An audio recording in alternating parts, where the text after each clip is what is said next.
Assalamualaikum warahmatullahi wabarakatuh.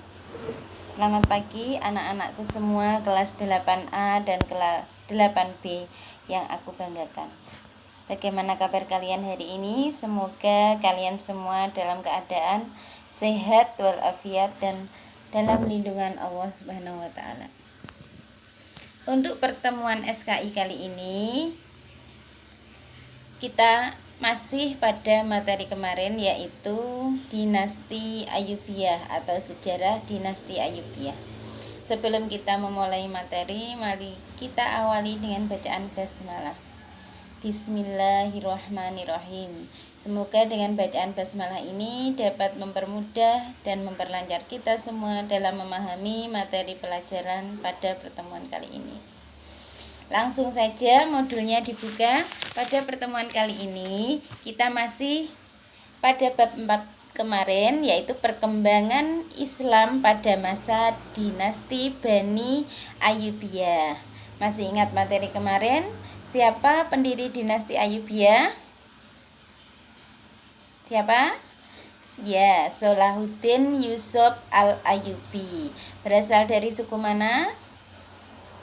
Berasal dari suku Kurdi. Tahun berapakah dinasti Ayyubiyah berdiri?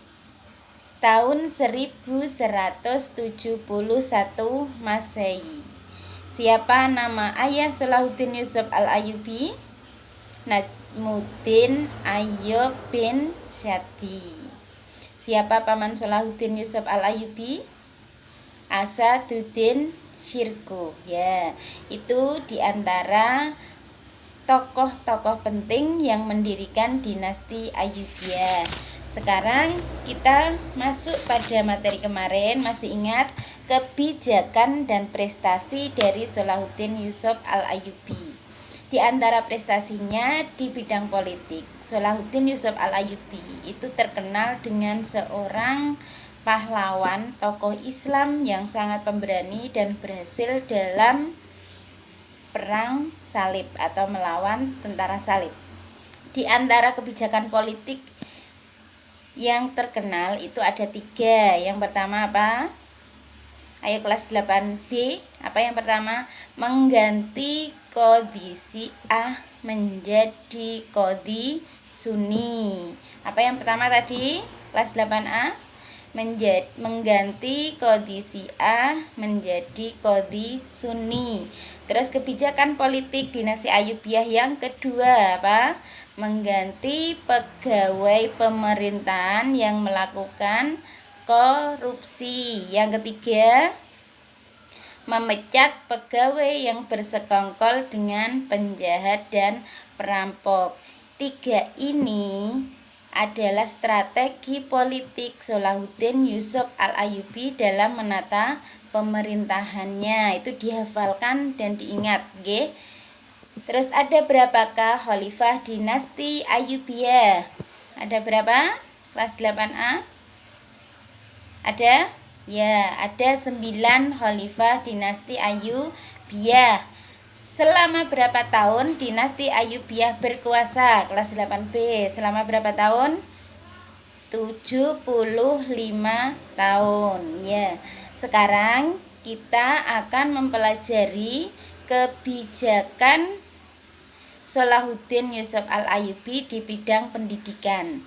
Hari ini pertemuan terakhir untuk bab 4 tentang dinasti Ayyubiyah, karena kemarin kita sudah melihat video mengenai Salahuddin Yusuf Al-Ayyubi melawan tentara salib.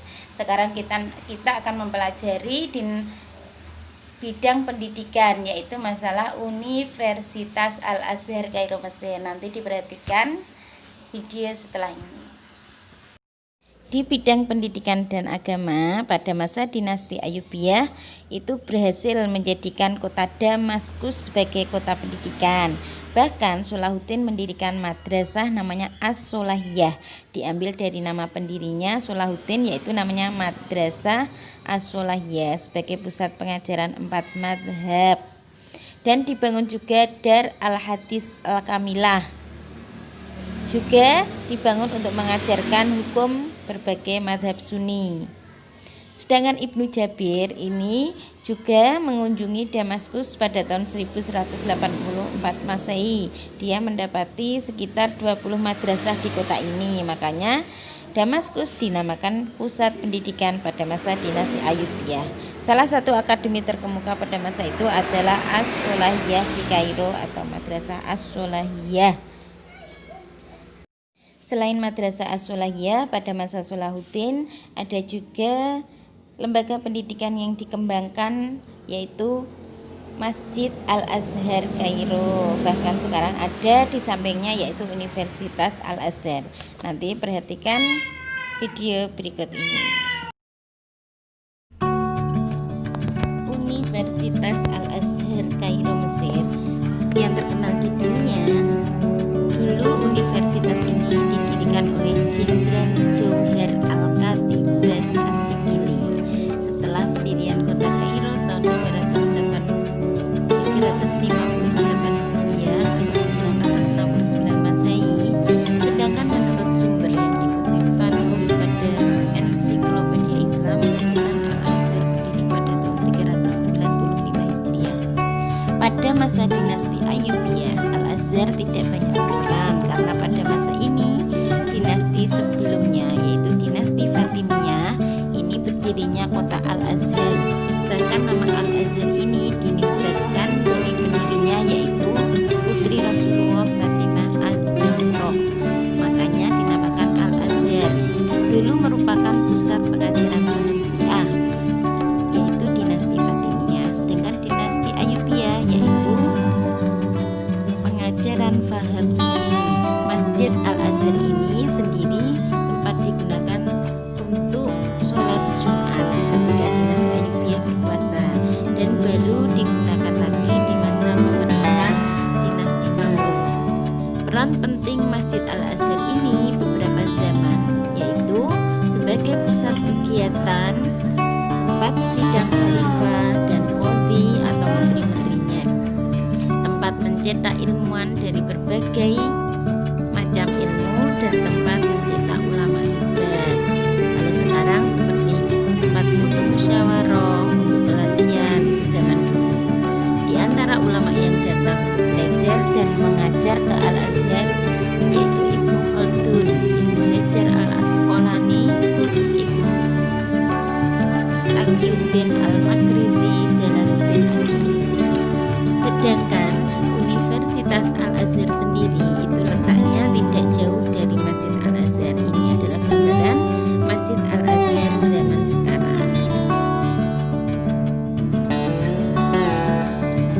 Anak-anakku semua kelas 8A dan kelas 8B, sampai di sini pertemuan kita kali ini mengenai bab 4, yaitu perkembangan Islam pada masa dinasti Ayyubiyah. Tugas kalian hari ini kerjakan pilihan ganda setelah bab 4, itu dikerjakan semuanya. Terus minggu depan kita akan melakukan ulangan ya, untuk mengetahui sejauh mana kalian memahami materi pelajaran melalui pembelajaran daring. Kita ulangan minggu depan, disiapkan sama tugas tadi bab 4 yang pilihan ganda dikerjakan semua. Nanti ada soal-soal ulangan yang saya ambilkan dari soal pilihan ganda, dikerjakan ya. Semangat belajar meskipun pembelajaran kita melalui daring. Sampai di sini pertemuan kali ini. Mari kita tutup pertemuan ini dengan bacaan hamdalah. Alhamdulillahirabbil alamin. Wassalamualaikum warahmatullahi wabarakatuh.